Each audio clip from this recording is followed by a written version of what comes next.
Hola,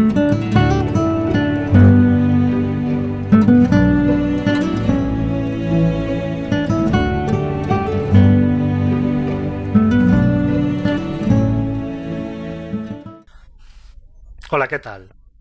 En este vídeo, que hace parte de la sección Estudio de la obra de Kardec, vamos a buscar reflexionar al respecto de la pregunta ¿es infinito lo desconocido? Es obvio que cualquiera que conozca, aunque sea medianamente, la obra de Kardec, sabe que estamos haciendo alusión a la pregunta 2 del Libro de los Espíritus. En esa pregunta, Kardec plantea la siguiente cuestión: ¿qué se debe entender por lo infinito? Y la respuesta tiene dos partes. En la primera parte se da la definición clásica de infinito, la definición que cualquiera de nosotros sabemos al respecto de infinito, es decir, lo que no tiene principio ni tiene fin. Pero en la segunda parte los espíritus están trayendo un concepto muy interesante. Ellos dicen que lo desconocido, todo lo desconocido, es infinito. ¿Es esto cierto? ¿Podemos afirmar que todo lo desconocido es infinito? Es muy importante que reflexionemos al respecto de la validez de esta respuesta de los espíritus. Hace unos años vi una obra que se divulgó dentro del movimiento espírita y que posteriormente le perdí la pista, que cuestionaba esta respuesta de los espíritus. Los argumentos que empleaban eran los siguientes: el ser humano ha descubierto muchas cosas que eran desconocidas y que una vez descubiertas se supo que no eran infinitas. Y ponían, por ejemplo, el átomo. El átomo, que era desconocido, ahora se sabe que no es infinito. Luego, si cosas desconocidas se han descubierto y se sabe que no son infinitas, la respuesta de los espíritus estaba equivocada. Este argumento, que es un argumento interesante, necesita de matizaciones. En primer lugar, los espíritus, cuando se refieren a lo desconocido, se están refiriendo a un concepto. No se están refiriendo a algo aplicable a un objeto. Es muy importante que entendamos la diferencia entre concepto y objeto. El concepto es indeterminado y al ser indeterminado es, obviamente, infinito. Cuando algo desconocido se conoce, el concepto se torna objeto. Deja de ser desconocido, se determina y por lo tanto deja de ser también infinito. Para que entendamos este argumento, voy a poner un par de ejemplos. Por ejemplo, ante la pregunta ¿qué es una recta?, me vais a contestar que es una serie infinita de puntos en una misma dirección. Ahora bien, si yo trazo una recta, imaginaos esta recta es infinita. Obviamente, la recta no es infinita.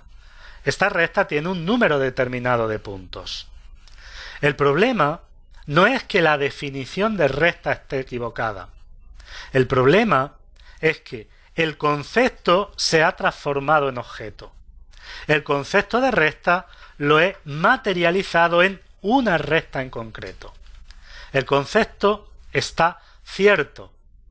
No podemos determinar un número de puntos para una recta. Luego, el número de puntos para una recta hipotéticamente es un número infinito. Cuando el concepto de recta se transforma en objeto, deja por lo tanto de ser infinito y se determina. Vamos a poner un segundo ejemplo. Se afirma que los números son infinitos. Es una cuestión sumamente lógica. Imaginemos cualquier número, por más grande, por más monstruoso que sea, siempre podremos añadirle un cero al final. Luego, el concepto de número lleva implícito una infinitud de posibilidades. Ahora, si yo el concepto lo transformo en objeto, es decir, si tengo un número determinado, ese número no expresa algo infinito. Luego, el concepto de número es infinito, pero este número es limitado. Por lo tanto, es necesario diferenciar entre el concepto lo desconocido de algo desconocido que ahora se conoce. Cuando los espíritus están diciendo que lo desconocido es infinito, se refieren al concepto de lo desconocido. Porque todo lo desconocido, al ser indeterminado, está expresado por un número infinito de posibilidades. Luego, los espíritus aciertan desde mi punto de vista cuando dicen y cuando afirman que todo lo desconocido es infinito, porque no se están refiriendo a algo desconocido, sino a lo desconocido como concepto. Ahora bien, si profundizamos más en el concepto, podemos determinar que algo finito, que algo limitado, determinado, pueda englobar a su vez una serie de posibilidades infinitas. Recurramos al ejemplo del átomo.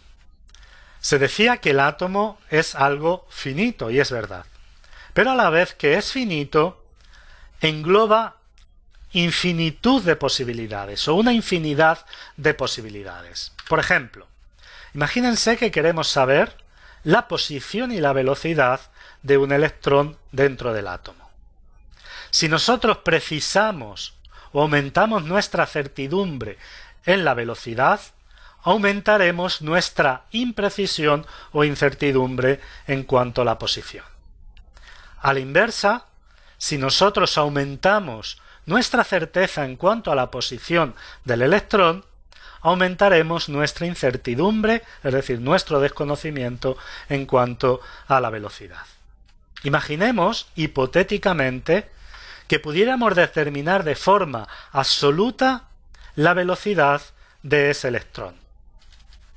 Ese electrón tendría un marco de posibilidades infinitas en cuanto a su posición. Nuestra incertidumbre en relación a su posición sería infinita.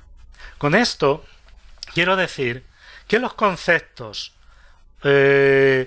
infinito, finito, conocido, desconocido, determinado, indeterminado, son conceptos que se barajan dentro de rangos de posibilidades y nunca dentro de certezas absolutas.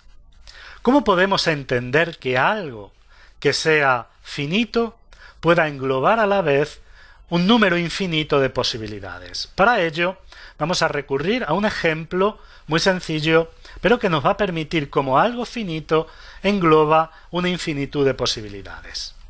Cojamos, por ejemplo, la distancia numérica que hay entre 0 y 1. Si tenemos en cuenta las unidades, es muy fácil contestar. La distancia numérica entre 0 y 1 es una unidad. Luego, es una distancia finita. Ahora bien, dentro de las posibilidades numéricas que hay entre 0 y 1, tenemos un rango infinito de posibilidades. Si cogemos decimales, las décimas, tendríamos 10 posibilidades numéricas. Las centésimas, 100 posibilidades numéricas. Las milésimas, 1000 posibilidades numéricas. Como siempre podríamos estar agregando valores a los decimales, la distancia decimal entre 0 y 1 está expresada por una infinitud de posibilidades. Luego, algo finito puede englobar a la vez una infinitud o una infinidad de posibilidades. Dejamos aquí el vídeo, espero que estos argumentos puedan haberles ayudado a conocer y a comprender mejor esta respuesta que dan los espíritus al libro de los espíritus, y voy a dejar aquí justo al lado el icono del canal para que quien desee suscribirse pueda hacerlo. Muchas gracias y nos vemos en el vídeo siguiente.